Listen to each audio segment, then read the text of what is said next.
Muito bem, pessoal, vamos iniciar nossa aula hoje. Nós temos aqui um conteúdo relativamente longo para podermos estudar. O programa de língua portuguesa é um programa extenso e aqui eu tenho que reiniciar o ciclo de língua portuguesa. Como vocês devem ter percebido pelo material de vocês, essa nossa aula é a aula introdutória da matéria de língua portuguesa. Professor, eu já assisti essa aula 40 vezes. Assista 41. Por quê? Porque essa é a parte que fundamenta toda a matéria que você vai ver a posteriori. Tudo que você vai trabalhar com língua portuguesa sai da primeira aula, que é a aula de hoje, tá? Então é o seguinte, a nossa matéria, ela é densa e extremamente relevante. Isso quer dizer que, se você perder uma aula, ou seja, perdi a aula aqui no momento que o professor estava passando, você vai ter que correr para revisar, para não atropelar aulas. Ou seja, você não pode chegar a uma matéria que a gente vai estudar lá na frente, que se chama sintaxe, por exemplo, do período composto, sem ter estudado morfologia. Você não pode chegar à matéria de concordância sem ter passado por conjugação verbal. Você não pode chegar à matéria de pontuação, que é a última matéria do curso de gramática, sem ter passado por sintaxe. Por quê? Você não vai entender. Se você chegar lá e estudar, você vai começar a estudar essa matéria, vai achar que é tudo a mesma coisa, vai ficar confuso e morrer. Tá? Então, o negócio é, você precisa seguir um programa, seguir passo a passo com o conteúdo.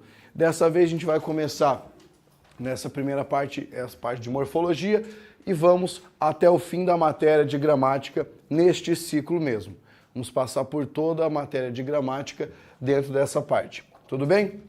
Quando você tiver alguma pergunta, fique à vontade para perguntar. Não existe pergunta boba, não existe pergunta ridícula, ninguém pode tirar sarro de você se você perguntar. Ninguém pode dar risada. Brincadeira, se você perguntar uma coisa muito idiota, a gente vai dar risada mesmo. Tá? Isso serve para você que está em casa também. Se eu mandar uma pergunta muito toscona, a gente vai rachar, dar risada. Tá? Então, de preferência, faça umas perguntas da matéria, beleza? Já aviso isso na primeira aula para o cara que está em casa, não mandar uma pergunta assim: professor, eu estava resolvendo uma prova semana passada, eu colei aqui a questão porque eu não consegui resolver. Essa não adianta. Você manda uma pergunta que tenha a ver com a matéria. A parte do que eu falei que a gente ia tirar sarro é brincadeira. Tá? Mas se for engraçado, pode rir, não tem problema.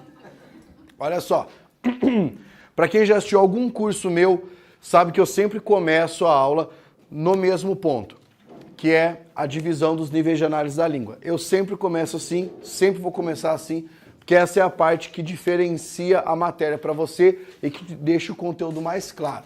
Então, por favor, coloquem no material de vocês níveis de análise da língua.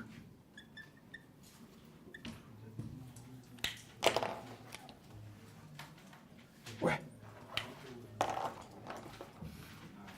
Olha só. Essa parte aqui da matéria vai servir para te orientar no estudo, tá? Como é que você vai trabalhar com o estudo de língua portuguesa? Você vai ficar só fazendo resumo da matéria? Não. Basicamente, você vai atuar em duas frentes. Resumo de matéria e resolução de exercícios. Isso para gramática. Não estou considerando interpretação de textos aqui, nem estou considerando redação. Redação, se fosse para falar de redação, você teria que fazer no mínimo, uma redação por semana. Tá? No mínimo. Para você chegar com condições de ir bem na prova no dia que você fosse fazer a sua prova. Mas aqui, língua portuguesa, basicamente, teoria, ou seja, você vai ler o que está no caderno, o que está no material que eu coloco para você, os seus resumos, e resolução de exercício. Não faça resolução de exercício temática, não é uma coisa positiva. Como assim? Ah, hoje eu estudei crase, eu vou fazer 50 exercícios de crase, não adianta. Por quê? Porque não vem assim na sua prova. O cara não separa para você o exercício e fala, ó, vai resolver aqui dessa matéria. Ela vem toda louca, tá? A prova vem toda misturada. Então, o que você tem que fazer? Resolver provas por dia. Tá? Ah, para eu ficar bom em língua portuguesa, o que eu tenho que fazer? Você tem que resolver no mínimo 3 por semana. 3 provas de língua portuguesa por semana. É prova pra caramba até o dia da sua prova, se você parar para pensar. Tá? É a melhor coisa porque faz você ter visibilidade da matéria, saber como isso cai, saber o que é mais importante. Beleza? Tá. Vamos começar nosso trabalho aqui, separando quais são os 5 níveis de análise da língua. Coloca lá. Primeiro nível, nível fonético ou fonológico. Fonético e fonológico. Esse nível aqui está preocupado com uma parte fundamental de uma língua. Tá? Se você pegar a raiz grega dessas palavras, fone e fono, a raiz remete à mesma ideia, que é a ideia de som. Então aqui nós damos os sons da língua. Como eles são produzidos, como eles são emitidos, como eles são articulados, qual é o ponto de articulação, qual é o ponto de ressonância, etc. Aqui existem dois conteúdos importantes. Um deles é chamado de prosódia. E o outro é chamado de ortoépia. Desses dois, você vai encontrar questão em prova, principalmente disso aqui. Ortoépia é só se mudar uma banca examinadora. Tá? Vamos pensar nas maiores bancas examinadoras do país. Banca CESP, Banca FCC, Banca ESAF. Aí na esteira você tem VUNESP, você tem CESGRAN-Rio, você tem a OCP, você tem outras bancas examinadoras. Geralmente, CESP, FCC, ESAF, as maiores bancas, não cobram uma questão de prosódia, mas o assunto de prosódia está associado a uma matéria que é cobrada por essas bancas, que é a matéria de acentuação gráfica. O que é prosódia? Prosódia é o estudo da posição da sílaba tônica de uma palavra. Sílaba tônica, sílaba com maior inflexão de voz. Por exemplo, na palavra níveis, qual é a sílaba tônica? Ni. Qual é a sílaba tônica em análise? Na. Qual é a sílaba tônica em língua? Lin. Ou seja, eu tenho 3 palavras aqui com a mesma tonicidade? Certo ou errado? Sim. Não. Porque níveis é uma palavra o quê? Veja, como é que se separa em sílabas isso aqui? Níveis. Então isso aqui, ó, última, penúltima, uma paroxítona, tá? Palavra análise, como é que se separa em sílabas? Análise. Então, ó, última, penúltima, antepenúltima, isso é uma proparoxítona. Aqui, língua, língua, última, penúltima, isso é uma paroxítona. Então nós temos 2 palavras paroxítonas e uma proparoxítona. Nesse caso eu tenho 2 padrões de tonicidade distintos. Então se eu te perguntar se essas palavras são acentuadas pela mesma razão, você diria o quê? Errado. Por quê? Porque aqui, ó, eu tenho a regra da palavra paroxítona e aqui eu tenho a regra da palavra proparoxítona. Isso aqui é o que você estuda lá em prosódia, a posição da sílaba tônica. E depois você vai derivar as regras dentro da matéria de acentuação gráfica. Então, é super importante que você conheça esse assunto aqui, correto? Beleza. Essa palavra aqui, ortoépia, o que é que nós estudamos em ortoépia? A correta maneira de pronunciar os vocábulos na língua. Por exemplo, essa palavra aqui, ó.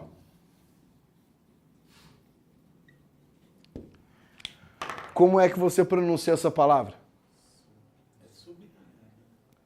É. O jeito certo de pronunciar é sublinhar. Você para no B e depois continua.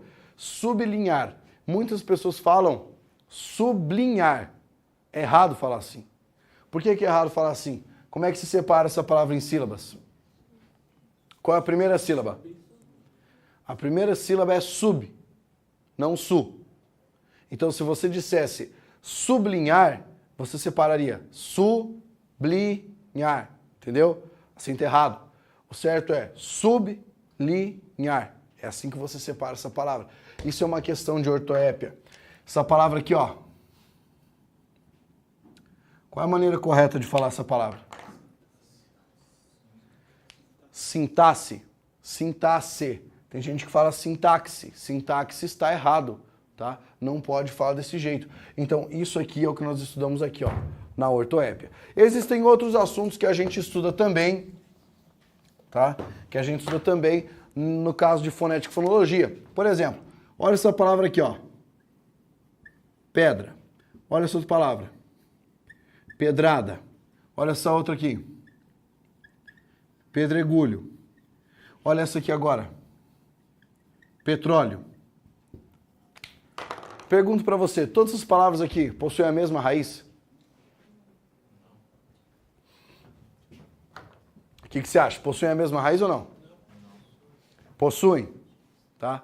Todas as palavras possuem a mesma raiz. Ou seja, se elas possuem a mesma raiz, elas são chamadas de palavras cognatas. Cognato, termo que possui a mesma raiz. Tá, agora não sei se você reparou uma diferença aqui, ó. A raiz é PEDR, PEDR, PEDR, que é a parte que não está modificando dentro da derivação aqui. Mas aqui eu tenho PETR. E eu disse para você que é a mesma raiz. O que é que justifica ser a mesma raiz se aqui eu tenho um T e aqui eu tenho um D? Tem que ter alguma razão para isso. Então a gente vai descobrir essa razão agora. Fale aí a palavra dado. Pode falar, fala aí, pronuncia a palavra dado. Não adianta você pensar, porque no caso a gente vai estudar uma palavra de fonética articulatória, então você tem que falar. Quando você fala a palavra dado, onde é que a tua língua para? No começo da palavra, onde que você encosta a língua? Ó, dá, você empurra a língua contra os dentes, certo? E ela dá uma dobradinha um pouquinho assim, que pega aquela parte rugosa do céu da boca, certo? Então ela é uma consoante chamada de oclusiva lingoalveolar, lingodental. O que significa isso? Oclusiva é uma consoante que interrompe a passagem do ar. Oclusiva, portanto. Lingodental, porque ela encosta nos dentes, e alveolar, porque ela sobe um pouco. Isso para o D. Agora fale essa palavra aqui, ó. Essa palavra. Tato. Onde você encosta a língua? Na mesma região, porque D e T são consoantes que possuem o mesmo ponto de articulação. São duas oclusivas lingodentais, ou seja, são consoantes de mesma produção homoorgânica. Isso quer dizer o quê? Que com o passar do tempo numa língua, é extremamente comum você evoluir uma palavra que era escrita com T para uma palavra escrita com D. Então é essa a raiz, tá? Essa a fundamentação para alteração dentro de uma raiz. Isso está dentro da parte de fonética e de fonologia. Professor, até hoje já caiu alguma questão mais estranha assim de fonética e fonologia dentro de uma prova de concurso público? Já caiu questão de divisão silábica, tá? Em prova de concurso. Já caiu numa prova do CESP questão de divisão silábica. Daquelas provas de certo e errado, né? Nem de múltipla escolha ainda, pedindo para você fazer separação silábica numa palavra. Vocês saberiam fazer separação silábica numa boa?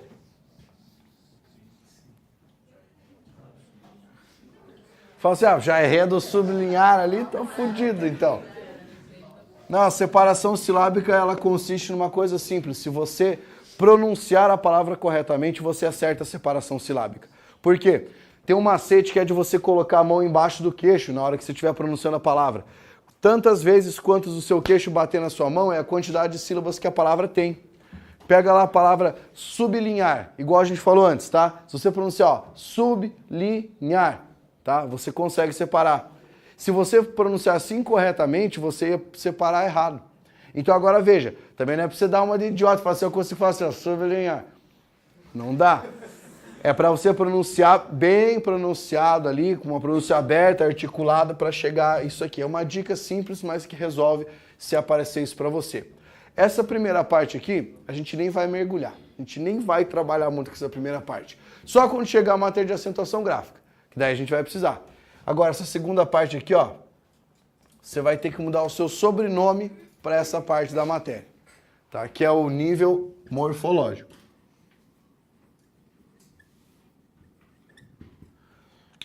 Nível morfológico. Então vamos pensar o que é que nós estudamos nessa parte da matéria. Pegando essa raiz aqui, ó, morfo, essa raiz grega significa forma. Ou seja, o nível morfológico é aquele que está preocupado com as formas da língua. Quais são as formas da língua? Coloque lá então. Estrutura e classificação de um vocábulo. Então, deixa eu te explicar o que é a morfologia. Olha essa palavra aqui, ó. Emudecer, beleza? Vamos pegar essa aqui, tá tranquilo. Vamos pegar outra aqui, ó.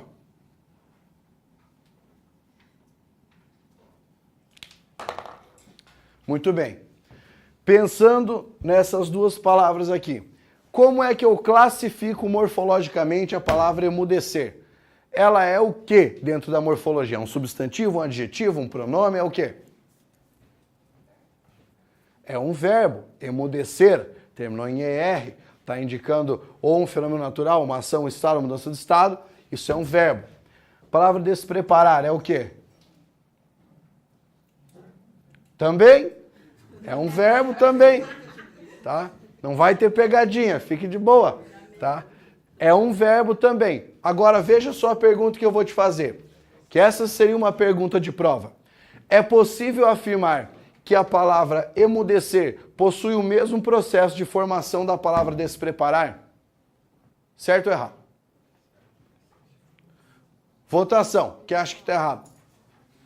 Quem acha que está certo? Quem não acha nada? Quem não sabe nem que matéria é essa? Porque isso pode acontecer, velho. Porque veja bem, quando você olha para cá e fala emudecer é um verbo, despreparar é um verbo, você está na morfologia. Só que você está na morfologia classificatória. Então você olhar para um vocábulo, por exemplo aqui ó, no nosso quadro nós temos várias palavras já. Então aqui ó, níveis. Eu olho para a palavra níveis e falo, níveis é um substantivo. Isso é morfologia classificatória. Olho para a palavra de e falo, de é uma preposição. Análise é um substantivo. Da é uma preposição que está contraída com artigo. Língua é um substantivo. Daí eu venho para cá. Fonético. Fonético é o quê? É um adjetivo. Tá? Morfológico é um adjetivo. Isso é morfologia aqui, ó, classificatória. Quando você olha para a palavra e resolve falar a qual classe gramatical ela pertence. Correto? Essa pergunta que eu fiz aqui agora, não a do se é verbo ou se não é verbo, mas o processo de formação dessa palavra é morfologia estrutural. E essa é outra matéria, chamada de estrutura e formação de palavras. Então, vejam bem, para quem respondeu que essas duas palavras não eram formadas pelo mesmo processo, tá? Você sabia quais eram os processos ou você bicudou? Professor, acho que eu bicudei. Se você fez um gol de canela, foi ótimo. Mas vamos analisar então. A palavra emudecer, em primeiro lugar, você acha que ela é composta ou derivada? Porque se fosse composta, eu tinha que ter mais de uma raiz. Coisa que não tem. Então esse verbo é um verbo simples. Tá? Só que, além de simples, ele é derivado. Emudecer vem da palavra mudo. Correto? E aí, eu coloquei esse E no começo e coloquei essa forma aqui, ó, ser, que era para poder transformar isso em um verbo. Correto? Aqui embaixo, despreparar. Qual é a raiz dessa palavra, despreparar? Preparar, que vem da palavra preparo? Não. Tá? Você tem preparar e você deriva a palavra preparo da palavra preparar. Como é que eu formei a palavra despreparar? Eu coloquei aqui, ó, um prefixo, beleza? Professor, mas e se eu fizesse assim, ó, despreparadamente? Ia ter um sufixo, correto? Ia ser igual aqui. Não. Por quê? Porque aqui eu tenho dois processos diferentes. Vejam bem. Eu posso falar despreparado? Posso. Existe a palavra despreparar? Existe. Existe a palavra preparar? Existe. Existe preparadamente? Existe. Ou seja, eu posso tirar o prefixo ou o sufixo e a palavra ainda existe. Portanto, o procedimento de formação dessa palavra se chama derivação prefixal e sufixal. Correto? Agora aqui em cima. Eu posso tirar esse E e falar mudecer? Não. Eu posso tirar esse ser e falar emude? Não. Então aqui eu tenho uma formação em que eu preciso colocar prefixo e sufixo e não posso mais tirar. O nome desse procedimento é parassíntese ou derivação parassintética, tá? Então isso aqui, ó, é morfologia o quê? Estrutural. Beleza? É um dos aspectos da nossa matéria. Professor, isso aqui costuma cair muito em prova? Não. Tá? Mas quando aparece, você tem que saber a matéria de fio a pavio. Por exemplo, olha essa palavra aqui, cara. Como é que você lê essa palavra? Como é que você lê? Você leu Petrobras?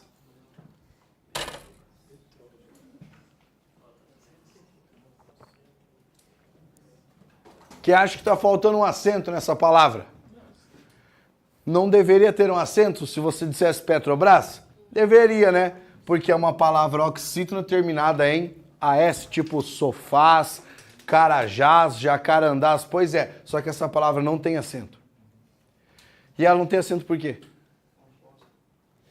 Não é porque ela é composta, porque palavras compostas podem ter acento. Por outra razão. De onde veio essa palavra Petrobras? Petróleo brasileiro, certo? Eu usei as iniciais de petróleo e as iniciais de brasileiro. Eu juntei as iniciais para formar uma palavra só. Eu formei uma coisa chamada de acrônimo.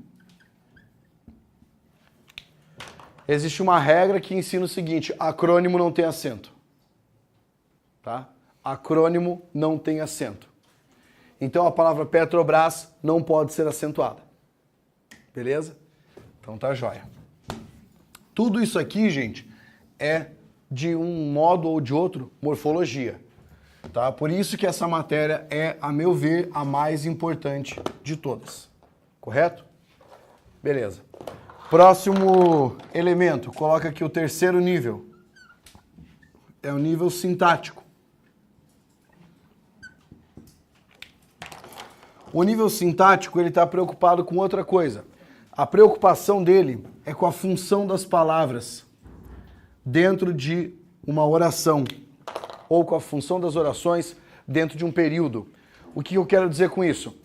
Diferentemente da morfologia, que você vai olhar e vai falar, ah, é um substantivo, é um artigo, é um pronome, aqui você vai olhar e falar, ah, é o sujeito, é o predicado, é o predicativo, é o papel que ele desempenha, a função. Então, enquanto aqui, ó, na morfologia, você tem quem a palavra é, o que ela é, sua classificação, seu RG. Aqui na sintaxe você tem outra coisa.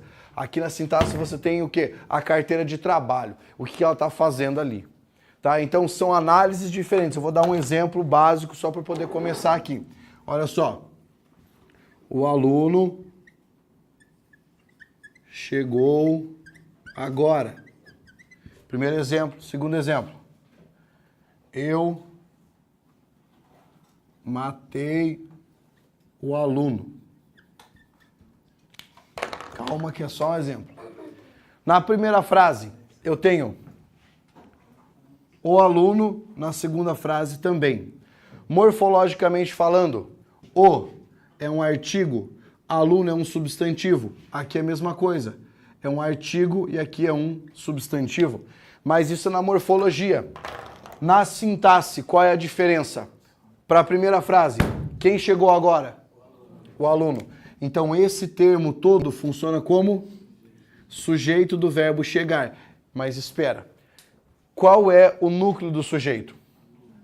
Então, na realidade, a palavra aluno é um substantivo que funciona como núcleo do sujeito simples. Isso é análise sintática, tá? Então, não pode se confundir. Se eu olhar para você e disser a palavra aluno é o que morfologicamente? Você tem que saber falar substantivo. Aí eu vou te perguntar, qual é a função desse substantivo dentro dessa frase? Você vai dizer núcleo do sujeito. Aqui embaixo, eu matei o aluno. Quem matou o aluno? A palavra eu é o que na morfologia? Pronome. Na sintaxe, na função, tá fazendo o que aqui? Tá conjugando o verbo, então é sujeito. Tá aqui sujeito. Verbo matar. Quem mata, mata alguém ou alguma coisa. É um verbo transitivo direto. Quem foi que eu matei? Aquele é um complemento verbal que se chama objeto direto. Nesse caso, a palavra aluno desempenha que função? Núcleo do objeto direto. Esse o que está aqui acompanha o elemento, mas acompanha porque ele é um adjunto adnominal. Essa é outra função que a gente vai estudar mais para frente. Isso é um exemplo de sintaxe. Eu tenho a mesma classe nos dois lugares, ou seja, artigo e substantivo, só que o que é que você muda aqui? A função que ele desempenha, beleza? A função que ele desempenha. Tem aqui, pergunta. Não? Beleza. Então, terceiro nível foi. Quarto nível. O que é o quarto nível? Coloca lá, o chamado nível semântico. Nível semântico é aquele que está preocupado com o significado das palavras ou das expressões. Então, isso aqui, nós precisamos do auxílio do dicionário em algumas situações, para descobrirmos o significado pontual de algumas palavras. Mas vejam bem, não é só isso que nós estudamos na semântica. Existe uma outra coisa que a gente estuda. Nós estudamos isso aqui, ó. Campo semântico.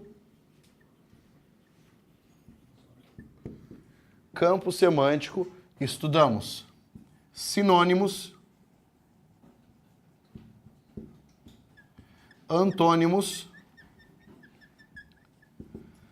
e dentro de sinônimos, hiperônimos e hipônimos, estudamos homônimos e estudamos parônimos. Então, tudo isso aqui faz parte da matéria de semântica. Mas vem aquela questão simples na prova, de trocar uma palavra por outra, de saber se as palavras estão associadas em um campo semântico. Professor, eu não lembro o que é campo semântico. É um agrupamento de palavras, tá? Palavras relacionadas a um conceito. Por exemplo, eu pego a palavra escola. Vamos montar aqui um campo semântico da palavra escola. Diga para mim uma palavra que se associa semanticamente com a palavra escola. O que tem na escola? Professor, por exemplo. Professor. A palavra professor está no campo semântico de escola. A palavra aula está no campo semântico de escola. Outra. Aluno. Que mais? Lição. Que mais? Livro. Qualquer coisa. Posso colocar aqui no meu batata? Claro que não, porque não tem nada a ver com o campo semântico de escola. Então o cara fica pensando, será que tem a ver batata, lindo? Não, o cara exagera. Tipo, se for cantina, pão de batata, batata. O campo semântico é o que limita a sua interpretação. Para você não sair de determinado contexto, você delimita um campo semântico e fala: o que está aqui dentro é possível em uma inferência, é possível em uma depreensão, é possível na conclusão da leitura de um texto. O campo semântico ajuda você a entender o que é um acarretamento semântico, tá? O que é uma implicação semântica. Esse tipo de coisa é algo extremamente importante para quem tem que ler e responder alguma coisa, tá? De interpretação de textos. Agora aqui, ó. Antônimos, homônimos e parônimos. Esse assunto aqui é muito bom para você ter um material assim, ó, filé, para você dar uma lida rápida e já pegar alguns conceitos. Eu sugiro que vocês leiam o apêndice que está lá no material de redação de correspondências oficiais do Manual de Redação da Presidência da República. Você baixa o manual, na última parte tem uma lista de dificuldades vocabulares. Leiam aquele trecho porque lá você tem várias coisas legais. Por exemplo, a diferença entre essa palavra e essa aqui. Qual é a diferença entre essas palavras? Uma é para beber. Primeiro, né? Esse aqui. E o de baixo acho que é um título, alguma coisa religiosa, não é? Quase. É o governador da Pérsia. Mas é basicamente isso, né? Tanto que o pessoal fala chá do Irã, não é esse chá aqui de tomar. Tá? Esse aqui. É o governante, é um título, quase como rei, alguma parada dessa natureza. Tá? Outra coisa, você vai encontrar no mesmo trecho do manual a diferença entre essas palavras aqui, ó.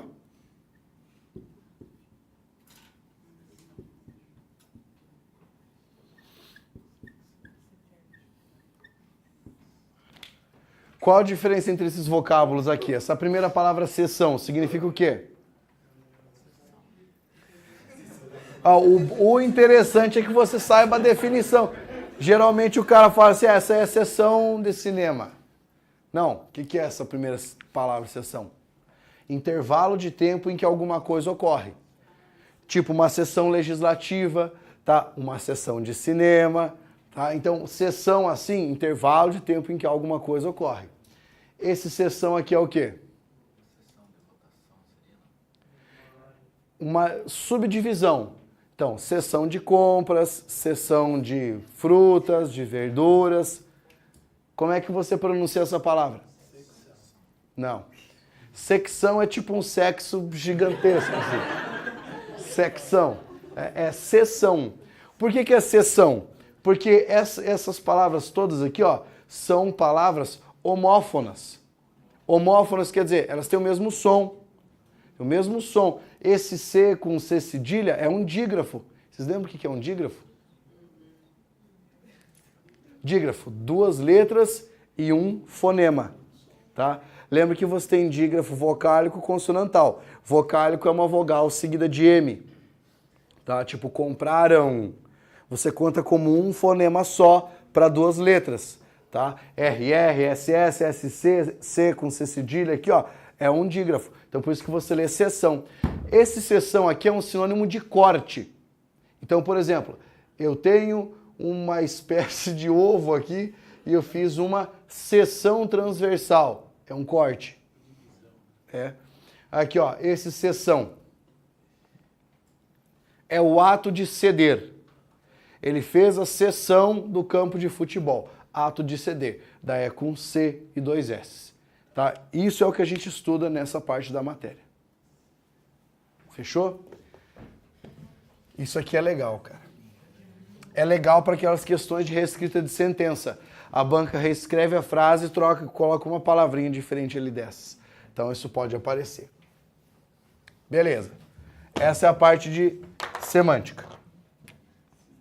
Mas essa é a parte de semântica que a gente usa para o concurso público, porque na realidade a matéria de semântica é mais ampla. Semântica, na realidade, dentro da linguística, é a parte da linguística que se preocupa com analisar as condições de verdade ou falsidade de uma proposição.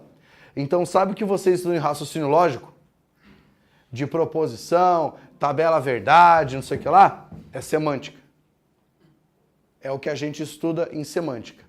Tá? Então, a parte de lógica está toda atrelada à semântica. Aí, pragmática. O último nível, né? Pragmático. Esse nível aqui está preocupado com o sentido construído no contexto, sentido contextual das palavras ou das expressões da língua. Quando eu falo em sentido contextual, sempre você vai levar em consideração o que está no entorno do seu enunciado. Por quê?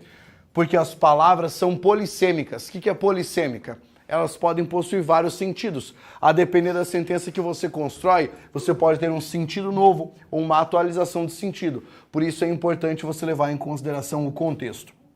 Dentro dessa matéria do nível pragmático, nós temos uma subdivisão que é a parte da estilística. A estilística é uma parte do estudo da língua que está preocupada com a distinção dos sentidos. Sentido denotativo e o sentido conotativo. Esses sentidos aqui, ó, conotativo e denotativo, eles estão associados a uma matéria que se chama funções da linguagem.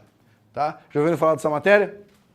Funções da linguagem, referencial, poética, metalinguística, conativa, apelativa, tá? Isso aqui tem a ver com essas funções. O sentido denotativo, lembra aqui ó, da letra D de dicionário, é o sentido literal das palavras ou das expressões. O sentido real é o significado que você tem positivado num dicionário qualquer, tá? E conotativo é o chamado sentido figurado. Vamos pegar um exemplo aí. Se eu disser, ontem Pedro levou um bolo no seu encontro. Conotativo ou denotativo? Depende, tá? Quem falou depende foi feliz na resposta. Por quê? Porque eu posso ter 2 sentidos. O Pedro pode ter ido para o encontro e levou um bolo. Tá? Um bolo como? Um bolo de chocolate. O contexto resolveria. Se fosse, Pedro levou um bolo no seu encontro. Ponto. Era de chocolate. Pronto, você sabe que o bolo era uma parada de comer. Agora, se fosse sentido conotativo. Pedro levou um bolo no seu encontro. Ponto. Ficou esperando a noite toda. Aí é o sentido o quê? Figurado. Eu utilizei uma figura de linguagem nesse caso, uma metáfora, mais especificamente falando. Então aqui, o que é que acontece? Você analisa o que está no entorno da sentença e daí responde. Como é que as bancas cobram isso? Do jeito mais simples possível. A banca coloca para você uma expressão do tipo: a educação é a bola da vez nas políticas públicas. E fala para você, a expressão bola da vez foi empregada em sentido denotativo. Errado. Porque nesse caso, bola da vez é o quê? Conotativo. É uma figuração para a ideia de quê? De importância. Correto? Tá, então essa primeira parte aqui é a parte de apresentação da matéria. Pergunta sobre isso? Dúvidas sobre essa divisão? E o que é, então, a parte da matéria chamada de morfossintaxe? Porque, ó, veja, você viu aqui morfologia, sintaxe, semântico, pragmático, fonético, fonologia. O que seria morfossintaxe? Porque aparece no edital. Análise morfossintática do período. Então, para você saber exatamente a questão de morfossintaxe, é aquela questão que aparece assim, ó. Na linha 27, a palavra que, em ambas as ocorrências, desempenha a mesma função sintática. Então, o cara quer que você saiba classificar a palavra morfologicamente e saiba também descobrir a sua função sintática. Beleza? Eu coloquei para vocês aí, no material, um exemplário. Cadê o meu material? Presta o teu material um pouquinho, só para ver. Coloquei um exemplário ali antes de começar a análise. Deixei lá. E aí, eu vou pegar esses elementos que estão no exemplário e vou fazer análise com vocês aqui em cima, que é uma análise para representar essa divisão que a gente fez. Tá? Então, no material de vocês, a gente vai começar ali com uma análise do emprego dessa palavra em algumas frases. Ver se você consegue chegar. A gente vai analisar todos os casos, tá? Mas você vai ter que descobrir só a função dessa palavra. Palavra boi, na morfologia, é um substantivo.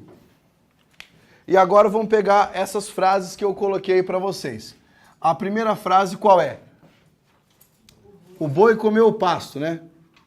O boi comeu o pasto. Professor, achei um exemplo muito idiota, muito simples. Você vai ver que vai ficar emocionante daqui a pouco. 2. Eu comprei um boi. 3. Você, qual é essa terceira? Você parece um boi de gordo. A próxima. Não me olhe com essa cara de boi murcho. Essa é uma expressão naturalmente figurada, né? A número 5. Essa aqui é da academia. Vai, boi. Hã? Pode. Ó, então vamos analisar aqui. Destaque a palavra boi em todas as sentenças para facilitar a sua vida. Já escreva qual é a classificação da palavra boi na morfologia. Está aqui em cima. Tá? Boi é um substantivo. Como é que você sabe que boi é um substantivo? E não um adjetivo, por exemplo. Fala, sei lá, vou na intuição, vou na loucura. Pensa comigo. Boi não é uma coisa? É, né? É uma coisa. Então, se for uma coisa, é um substantivo. Tá? Ah, professor, não entendi. O mundo se divide assim. Coisas, ações, qualidades, conexões. Tá? Então, ação, verbo. Coisa, substantivo. Qualidade, adjetivo. Você pensa assim, fica mais fácil de organizar. Mas se você tiver muita dificuldade na sua vida para saber se é um substantivo ou se é um adjetivo, você coloca a palavra homem ao lado. E daí fica mais fácil. Ó, a palavra homem É um substantivo naturalmente, certo? Aí eu quero saber se essa palavra aqui é um substantivo também. Então vai funcionar assim. Se você puser a palavra aqui do lado e ela já montar um sentido automaticamente, ela é um adjetivo. Se você puser uma palavra aqui do lado e você, sei lá, de alguma maneira vai ter que alterar essa aqui, ou você vai ter que pensar numa coisa meio figurada para fazer sentido, ela era um substantivo. Então, por exemplo, a palavra boi, aqui ó. Homem-boi. Você não tem que pensar numa outra coisa? Tipo uma criatura que é metade homem, metade boi, ou um cara que é muito gordo, ou uma coisa assim? Tem, né? Agora, diferente de homem, vamos pegar a palavra aqui, ó, amarelo. A palavra amarelo não está caracterizando essa palavra aqui direto? Então isso aqui é um adjetivo. Tá? Isso aqui é um adjetivo. Aí você fala, ô professor, mas aqui a palavra boi não é um substantivo? Ela era um substantivo. Mas como ela ficou do lado de outro substantivo, ela muda de classe. Ela vira um adjetivo. O nome desse procedimento é derivação imprópria. Está lá na parte de formação de palavras, uma coisa que a gente vai estudar bem no final da nossa matéria. Tá bom. Então aqui você viu a palavra boi. Em todos os casos você vai colocar que é um substantivo.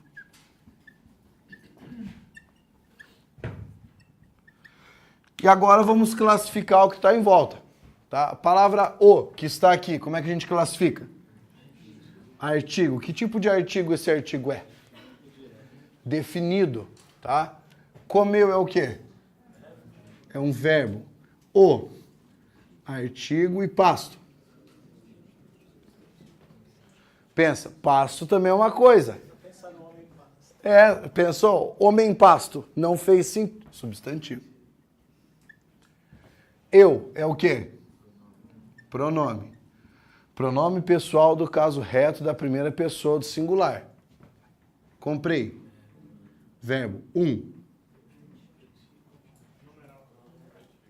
E agora? Porque tem uma dificuldade o cara saber se é um numeral ou se é um artigo. Para ser um numeral, ele tem que ser em oposição a 2, 3, 4. Entendeu? Tipo, se o plural fosse comprei uns bois, aí isso é um artigo. Então você parte do princípio que é um artigo indefinido. E o boi está ali, substantivo. Palavra você é o quê? Pronome. De que tipo? Pronome de tratamento. Parece é o quê? Verbo de ligação. É o quê? Tá aqui em cima. Artigo. De. É uma preposição. Quais são os verbos de ligação? Viver não é verbo de ligação. Nem.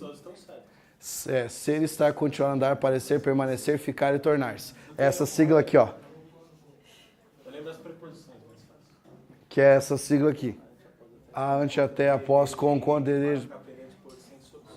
Isso aí, isso aí. Tem que memorizar essa parada mesmo, tá? Mas esse do viver, muita gente fala esse esquema de que viver é um verbo de ligação, nem fodendo, em lugar nenhum, tá?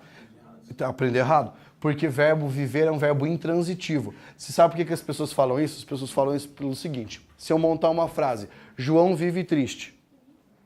O verbo viver é um verbo intransitivo, mas a palavra triste é um predicativo de sujeito. Daí algumas pessoas acham que predicativo de sujeito só rola com verbo de ligação, que não é verdade. Entendeu? Nesse caso foi com verbo intransitivo. E aqui a palavra gordo é o quê? Adjetivo. Beleza. É um adjetivo, não é pejorativo. Ele é um adjetivo a depender do referente disfórico, tá? Porque assim, nós temos 3 naturezas qualificadoras, tá? Neutra, eufórica e disfórica. Eufórica é uma coisa positiva, disfórica é uma coisa negativa, tá? Olha aqui, ó. Não é o quê? Um advérbio. Pronome de que tipo? Oblíquo muito bem. Olhe. Verbo. Que tipo de verbo é o verbo olhar? Quem olha algo ou alguma coisa. É um verbo transitivo direto. Eu me admiro, sabe o seguinte, que eu sempre uso essas frases aqui para ilustrar esse começo de aula. E mesmo tendo na sala gente que já viu essa parada, agora fica assim, puta, agora eu não lembro que travou. Você veja o que dá você ficar, por exemplo, uma semana sem estudar português. É uma coisa foda, cara. Porque português, tipo, você enche uma barrinha de especial. O tempo que você para de estudar, ela vai, ó, comendo. Com é o quê? Preposição. Essa. Pronome de que tipo? Demonstrativo. Cara. Substantivo. Que aqui vem uma coisa muito importante. Esse substantivo, cara, concreto ou abstrato? Para você saber se é concreto ou abstrato, você tem que pensar nessa frase aqui. Quando eu falo, não me olhe com essa cara de boi murcho. Cara aqui é um sinônimo de rosto ou de expressão? Expressão. Expressão é abstrato. Então, cara é um substantivo abstrato. De, preposição, boi substantivo, murcho, adjetivo. Que na realidade, murcho é um adjetivo derivado de um verbo, né? Do verbo murchar, o particípio do verbo murchar. Vai, aqui você tem um verbo. Muito bem. Então, a análise morfológica já foi. Análise sintática agora. Na primeira sentença, o boi comeu o pasto. O boi, como todo mundo sabe aqui, é o quê? Sujeito do verbo comer. O que foi que o verbo aqui? O que foi que o boi comeu? Que é aqui o objeto direto, tá? Ou complemento verbal. Nessa frase aqui, eu comprei um boi. A palavra eu é um pronome com a função de quê? Sujeito. Quem compra, compra alguma coisa. Um boi aqui é o quê? O objeto direto, o complemento verbal. Então, nessa frase, boi, núcleo do sujeito, nessa, núcleo do objeto direto. Nessa frase, você parece um boi de gordo. Qual é o sujeito da frase? Você. Então, tá aqui, ó, sujeito. Verbo parecer, verbo de ligação. Um boi é o quê? Não é a maneira de caracterizar o sujeito? Ou seja, a gente chama de predicativo do sujeito. Predicativo do sujeito, não é predicado do sujeito. É predicativo do sujeito. Esse de gordo, como é que você classifica? Não. Para ser um predicativo do objeto, a qualificação tem que incidir sobre o objeto e ela tem que ser dada pelo sujeito. Então veja, gordo não está incidindo sobre boi, é sobre o parecer na realidade. Então vamos lá. Há algumas funções sintáticas que você pode jogar para cá. Uma delas, que é a correta, é a adjunto adverbial. Tá? Isso aqui é um adjunto adverbial. Adjunto adverbial de quê? De causa. Adjunto adverbial de causa. É como se eu dissesse para você, por que que ele parece um boi? Você responde, de gordo. Entendeu? Muito bem. Na frase de baixo, não me olhe com essa cara de boi murcho. Qual é o sujeito?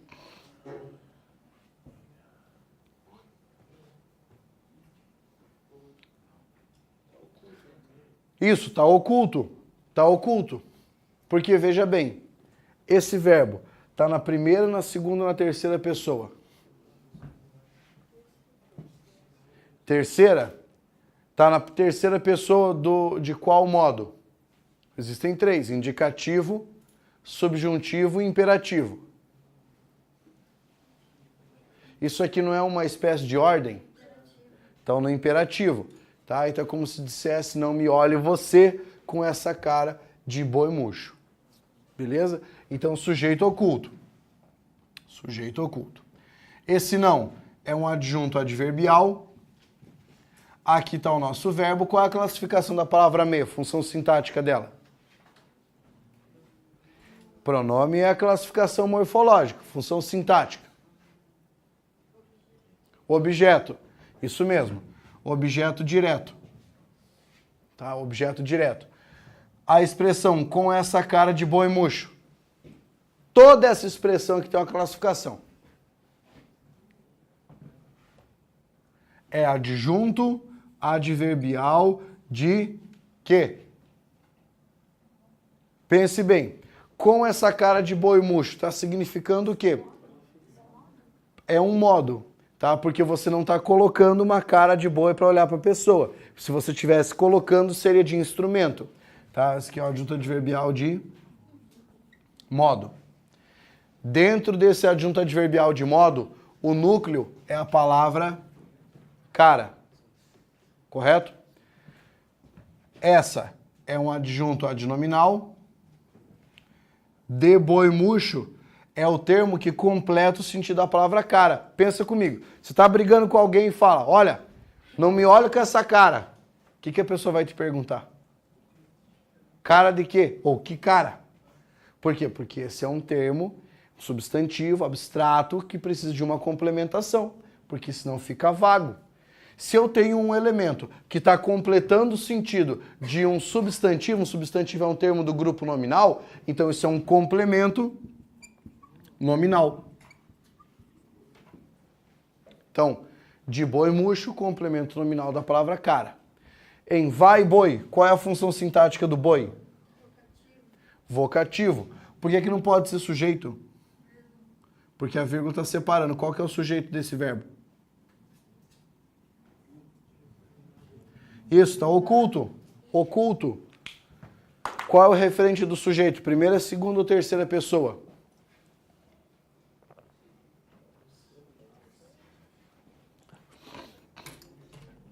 Porque é um verbo de imperativo também, né? Como é que a gente monta o imperativo de um verbo? Imperativo afirmativo. Você pega a segunda pessoa, tô forçando agora, né? Do singular e do plural, do presente do indicativo menos a letra S.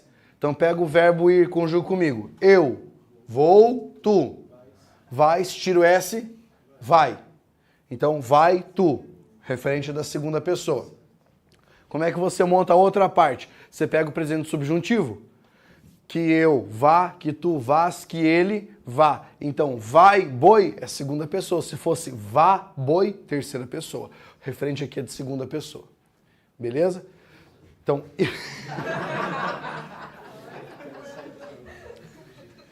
Olha só. Essa é a primeira aula. Tá? Eu quero, mas é porque isso aqui é só um exemplo. Só para você ter ideia de que é importante estudar português. Para você ficar consciente de que você tem que estudar essa matéria.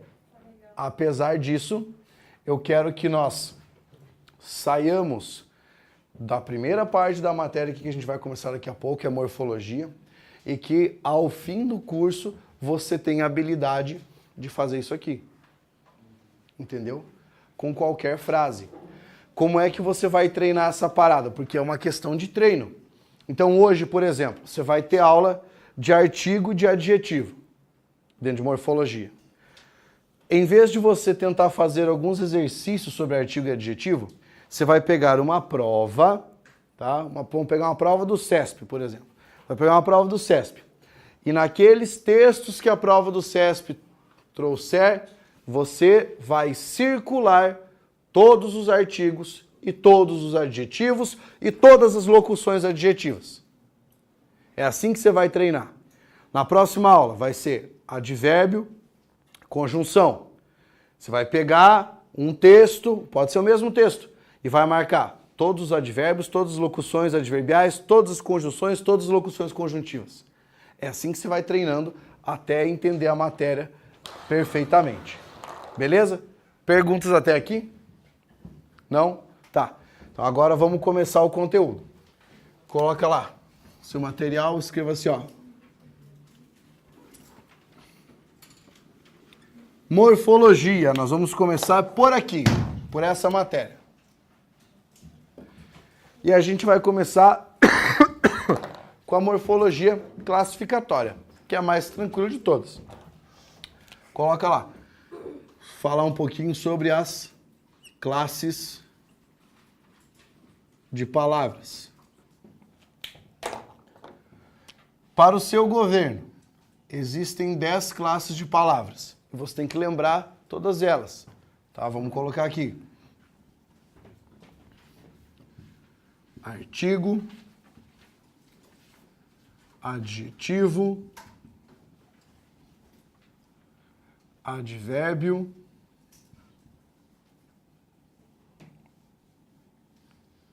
conjunção,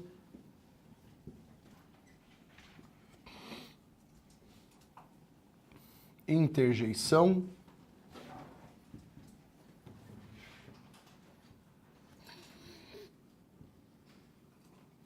numeral, preposição, pronome, substantivo e verbo. Dessas classes, as mais incidentes em prova, o que você tem que saber na ponta da língua: advérbio, conjunção, preposição, pronome e verbo. Tá? Essas são as classes que mais caem. É o que você mais tem que saber. Para ilustrar aqui, eu vou colocar alguns exemplos.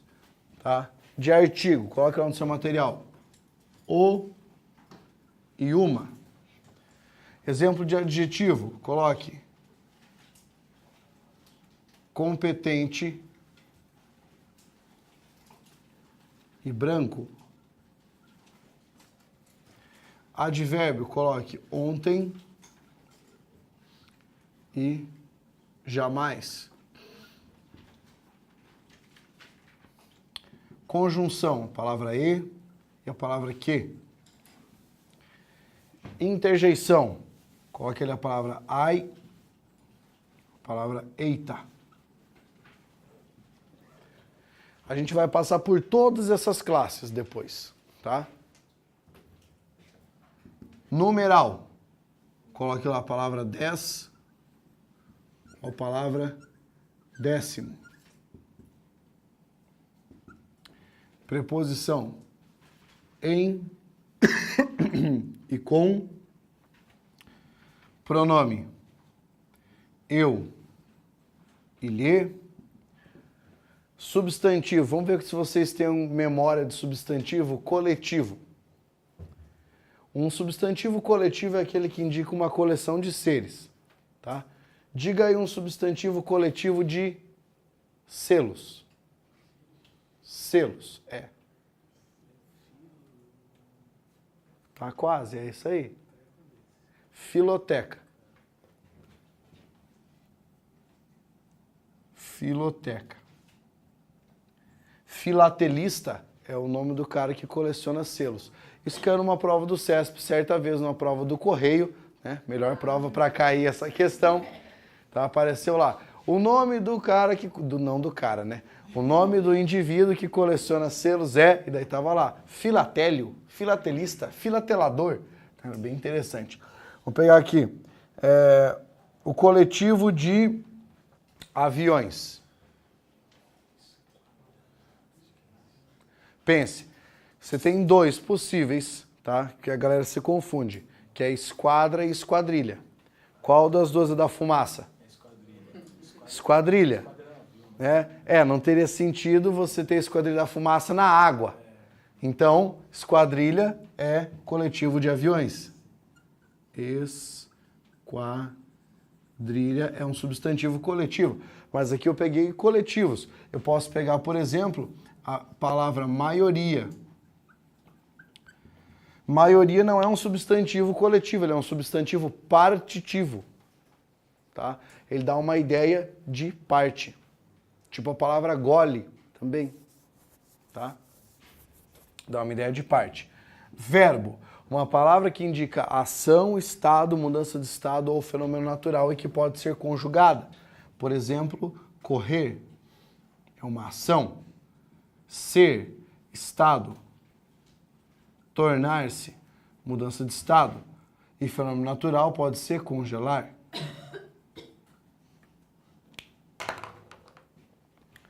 Beleza? Essas são as classes de palavras. Nós temos que memorizar as classes e entender como é que elas se relacionam, tá? Como eu falei, aqui é só para você ter um exemplo, para quando você olhar no seu caderno lá no início, você saber o tipo de palavra que aparece em cada classe. O que eu vou fazer agora é uma distribuição das classes por grupos. Grupos de palavras. Ou seja, como é que essas palavras se relacionam em grupos, tá? Então você coloca no seu material assim. Grupos de palavras. Essa nomenclatura serve mais para você conseguir entender algumas coisas dentro da gramática. O primeiro grupo que você vai colocar aí se chama grupo nominal. Grupo nominal. Isso significa o quê? Significa que você vai ter um grupo de termos que são chamados termos de natureza nominal. O principal deles, o que manda na parada toda, é o substantivo.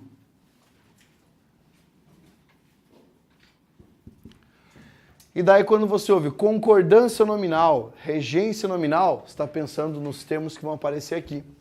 Substantivo e quem anda com ele. Artigo, adjetivo, pronome e numeral. Esses são termos que fazem parte do grupo nominal. É a primeira maneira de relacionamento de classes. O segundo grupo, chamado de grupo verbal. Opa!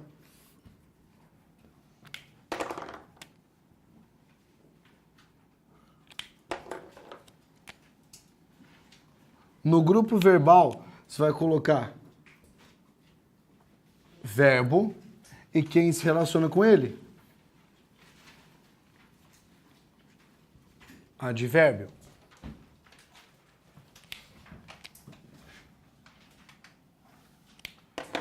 E o terceiro grupo é chamado de grupo relacional, que é o grupo das classes que servem para conectar elementos. Tá? Então você vai colocar aqui conjunção e preposição.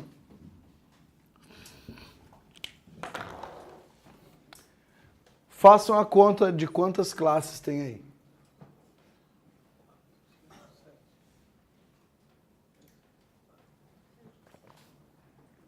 9, né? Tá faltando uma. Qual classe está faltando aqui? A interjeição. A interjeição não pertence a nenhum grupo de palavras. Por quê? Porque uma interjeição não se relaciona com outros vocábulos. Ela sempre aparece como uma frase nominal, ou seja, aparece a interjeição com um ponto de exclamação. Por quê? Porque a interjeição sozinha já significa uma frase. Quando você, sei lá, leva uma pedrada no meio da rua, você fala a palavra ai. A palavra ai significa alguma coisa como está doendo ou sinto dor.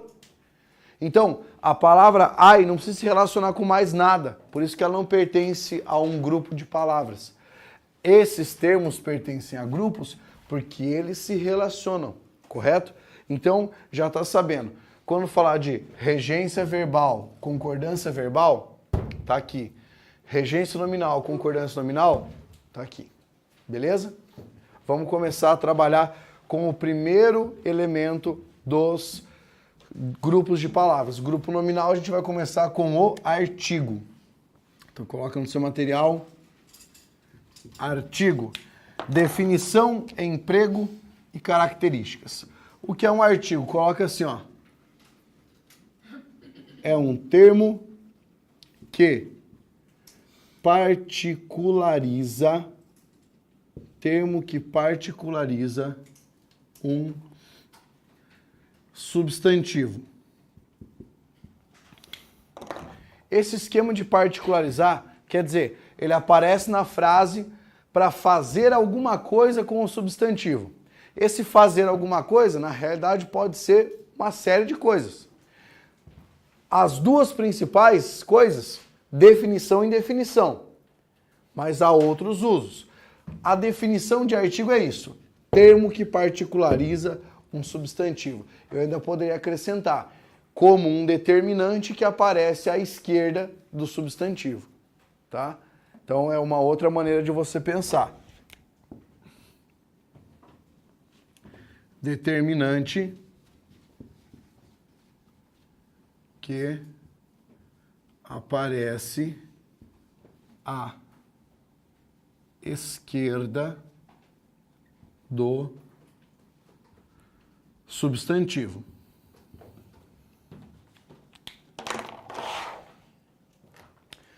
Definindo, ou melhor, classificando os artigos. Você tem lá, tipo 1, artigos definidos, que são o, a, os e as. Esses são os artigos definidos. 2, indefinidos. São esses aqui. 1, uma, uns e umas. Agora, esses artigos aqui funcionam de maneira diversa, dependendo do modo como eles estiverem numa sentença. E é isso que a gente vai estudar agora. Porque não basta só você saber, aqui eu tenho artigo definido, aqui eu tenho artigo indefinido. Nós temos que saber o uso desses artigos, que é o que a gente vai ver agora. Coloca lá, emprego dos artigos.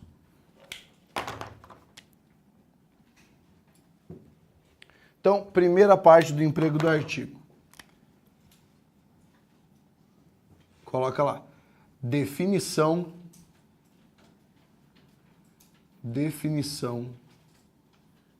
de termo.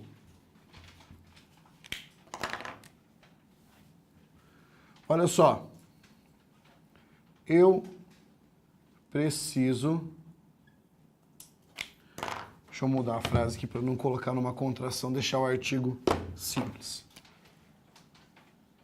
Eu vi a foto do acidente. Falando em acidente, vocês viram que já rolou um acidente aqui em Cascavel, lá na Avenida Brasil, no trecho que acabaram de liberar? Para quem não viu ainda, para você que não sabe que é de outro lugar, que não é de Cascavel, Cascavel ficou com 2 anos uma obra no centro da cidade, para tirar um monte de curva que havia e deixar uma reta. Aí liberaram sábado, para o pessoal andar um pouquinho. Tipo, liberaram sábado, a pessoa capotou o carro hoje, na frente do Hotel Copas Verdes ali. A pessoa com muita habilidade conseguiu capotar o carro ali, porque precisava de alguma maneira subir no canteiro. E aí, a hora que subisse no canteiro, o carro fazia assim, a pessoa tinha que fazer uma força para o carro virar. Conseguiu. Olha só, nessa frase aqui, ó, eu vi a foto do acidente. Esse a é um artigo que está acompanhando o substantivo foto. Isso quer dizer que não é só você olhar e falar, é um artigo, tá ali. Não, tem que ter uma razão para esse artigo estar aqui. Por que eu falei a foto e não falei uma foto do acidente? Porque muito provavelmente a palavra foto já apareceu dentro desse texto em outra situação, ou seja, o conceito de foto já está saliente no discurso. E aqui eu uso esse elemento, presta atenção no que eu vou falar agora, que se chama sintagma, tá? Sintagma nominal. Por quê? Eu usei um artigo mais um substantivo e essas duas coisas juntas significam uma coisa. Tá? Então essas duas palavras juntas aqui estão retomando alguma coisa que já foi mencionada. Tá? Então é por isso que eu digo para vocês que o artigo serve para definir um substantivo. Ou seja, não é qualquer foto do acidente, é a foto do acidente. Como se houvesse, por exemplo, uma foto do acidente.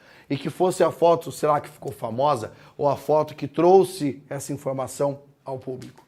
Então aqui eu tenho o artigo para definir um termo. Quando vocês estudarem o assunto de acento grave indicativo de crase, esse conhecimento aqui de definição de um referente é extremamente importante para você saber se está ou não está presente no segmento um artigo. Tá? É muito importante que você saiba isso. Lá na frente vai fazer muita diferença, correto? Primeira regra. Segunda regra. O outro artigo aqui, ele está contraído com a preposição, né? Que é de mais o. Esse o está determinando acidente, que faz daí o mesmo papel.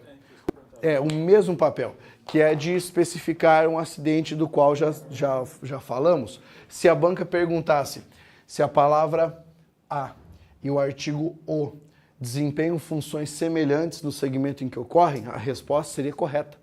Tá? Se é correto, porque são funções semelhantes. Mesmo que eu tenha esse o contraído com a preposição. A função do o é a mesma função do a. Especificar o referente ali. Beleza? Próximo. Coloca lá. Indefinição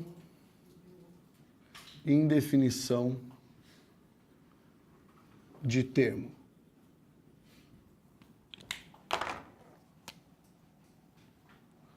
Olha só. Tragam um copo para mim. Nessa frase, você tem a palavra artigo indefinido, especificando, ou melhor, particularizando o copo. Nessa particularização que ocorre aqui, eu sei que copo é esse ou é qualquer copo? Qualquer copo. Porque a minha intenção aqui é de mostrar uma particularização indefinida. Essa é uma escolha consciente que a pessoa faz. Quando você diz, era uma vez, ou era uma vez uma pessoa chamada não sei o que lá. Quando você coloca esse artigo indefinido, você faz escolha consciente de indefinir o elemento. Correto? Beleza. Então, definição e indefinição. Como eu falei, são os dois casos mais corriqueiros, porém não são os únicos. Olha o terceiro. Generalização. Então aqui não é um caso de você empregar o artigo, mas sim de não empregar o artigo. Quando você cria uma sentença com referência e você elimina o artigo dessa sentença, você tem uma sentença generalizada. Então vamos pegar um exemplo aqui. Olha só. Aluno gosta de prova fácil. Eu tenho nessa frase algum artigo? Não, não tenho. Aqui, como eu tenho essa referência zero de determinação, de particularização, eu estou falando de um aluno específico, de qualquer aluno ou de todos os alunos? De todos. Porque quando eu emprego um substantivo assim, sem particularizá-lo, eu estou falando do que a gente chama de espécie. Tá? Eu estou falando de toda a extensão do significado desse vocábulo. Extensão é o que a gente chama de tamanho de significado dos entes que são colocados aqui. Então são todos os alunos. É como se eu dissesse todos os alunos gostam de prova fácil. Tem diferença entre de prova fácil e da prova fácil? Qual a diferença? De prova fácil, todas as provas fáceis. Da prova fácil quer dizer que tem uma fácil e uma difícil, o cara gosta da fácil. Beleza? Então aqui eu também não usei artigo. Também faz diferença. Tá?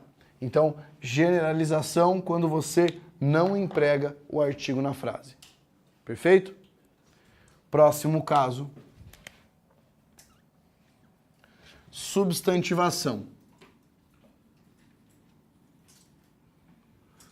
Nós podemos empregar um artigo para transformar uma palavra em um substantivo. Então, vamos pegar um exemplo aqui. Olha só. O não pode valer muito na vida. Originalmente falando, qual é a classificação da palavra não? Nas classes de palavras.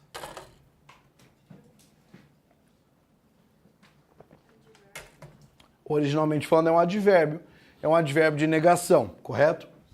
Só que aqui, quando eu antepus esse artigo, eu transformei isso aqui, que era um advérbio, em um substantivo. O nome desse procedimento é substantivação ou derivação imprópria.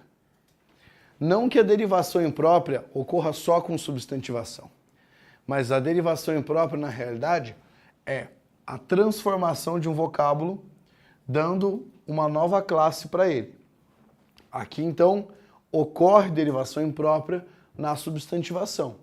Peguei um exemplo aqui que foi transformar o não em um substantivo. Nós vamos pegar outro exemplo aqui, ó. Ela não conhece os ais que eu tenho.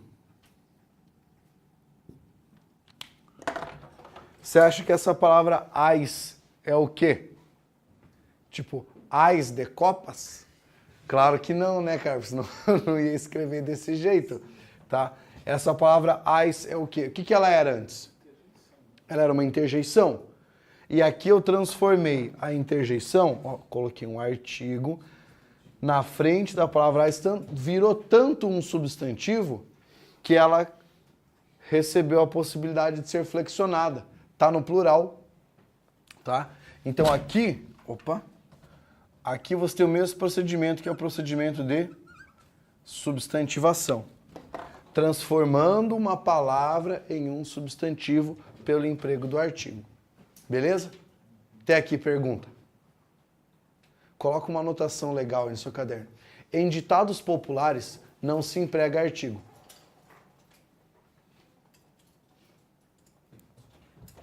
Em ditados populares não se emprega artigo.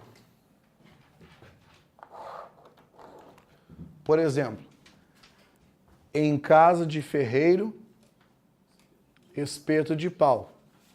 Tá? Outro exemplo. Água mole em pedra dura, não entra mosca. Brincadeira. Tanto bate até que fura, mas você pode reparar que na frente dos substantivos você não tem artigo. Por quê? Porque se você analisar, é uma expressão generalizada, um ditado popular. Então não faria sentido você ter um artigo ali, tá? Mas não acabou. Coloca lá. Emprego número 5. O emprego número 5 é para conferir força ilocutória, tá? Coloca lá, enfatizar termo. Enfatizar termo. E daí você vai colocar nesse enfatizar aqui, ó. Conferir, dar força ilocutória. O que significa força ilocutória? Mais ou menos o seguinte, quando você quer reforçar uma palavra, ou você coloca um adjetivo, ou você coloca um advérbio, ou você coloca uma palavra que dá um tchan no negócio. Força ilocutória é outra coisa. É você colocar uma palavra que dá um tchan sem ter a função natural de dar um tchan. O senhor não entende nada. Então se eu disser assim, ó, aquele carro é bonito. Aquele carro é muito bonito. Você viu que eu coloquei um advérbio ali para reforçar o sentido de bonito, tá? Aquela pessoa tem conhecimento. Aquela pessoa tem grande conhecimento, certo? Coloquei a palavra grande, reforçou. Agora, eu vou colocar uma outra palavra que vai fazer a mesma coisa, só que de outra maneira. Aquela pessoa tem o conhecimento.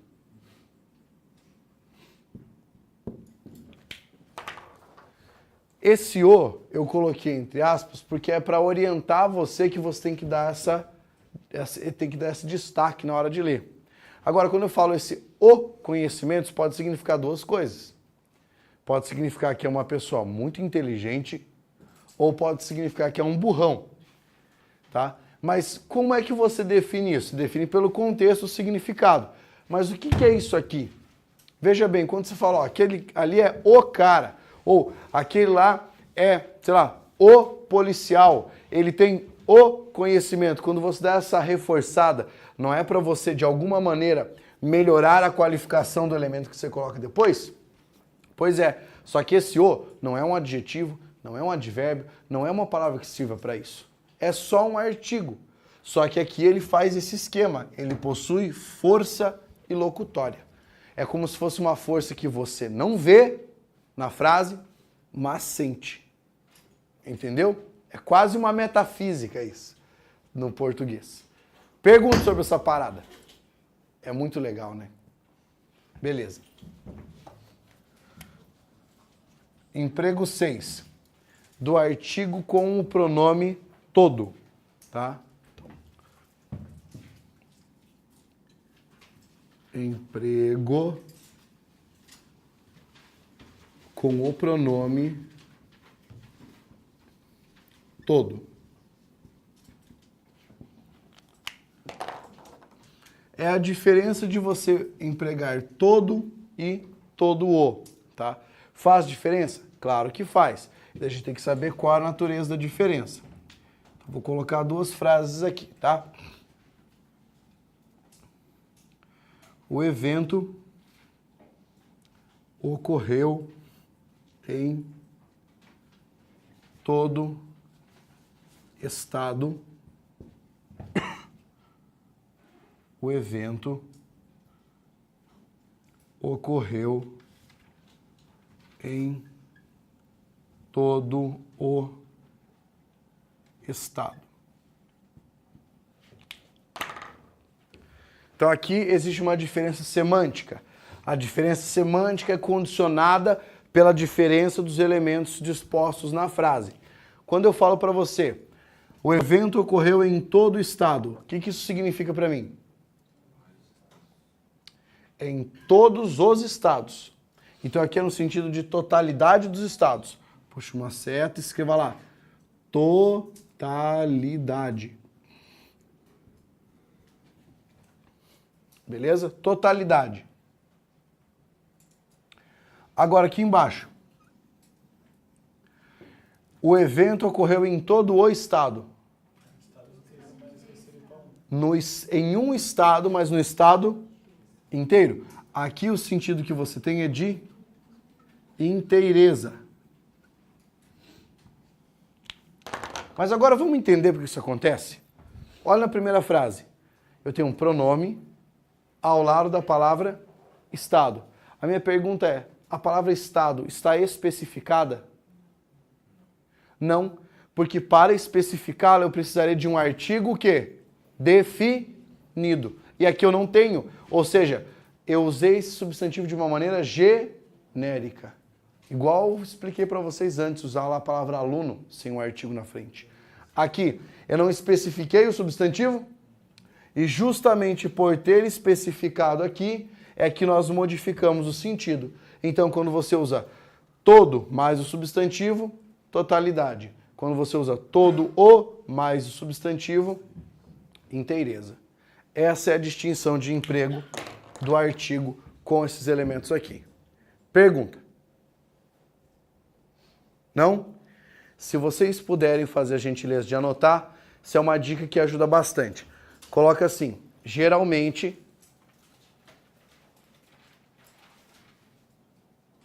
geralmente, vírgula, a função sintática do artigo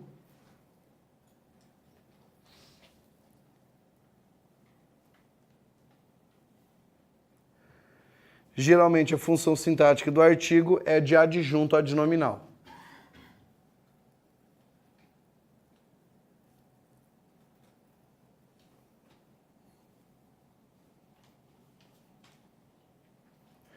Beleza? Então tá tranquilo. Nós terminamos a primeira classe, tá? Tá na hora do nosso intervalo. Vamos pro intervalo, a gente já... Diga. Diz o pessoal de casa que vai ser iniciado o servidor 10 minutos após o início do intervalo e pede para eles atualizar a página. Ó, vão reiniciar o quê? O servidor? O servidor, quanto tempo? 10 minutos. 10 minutos, tá? Depois você tem que fazer alguma parada aqui. O que tem que fazer? Reiniciar a página aí, beleza? Até daqui a pouco.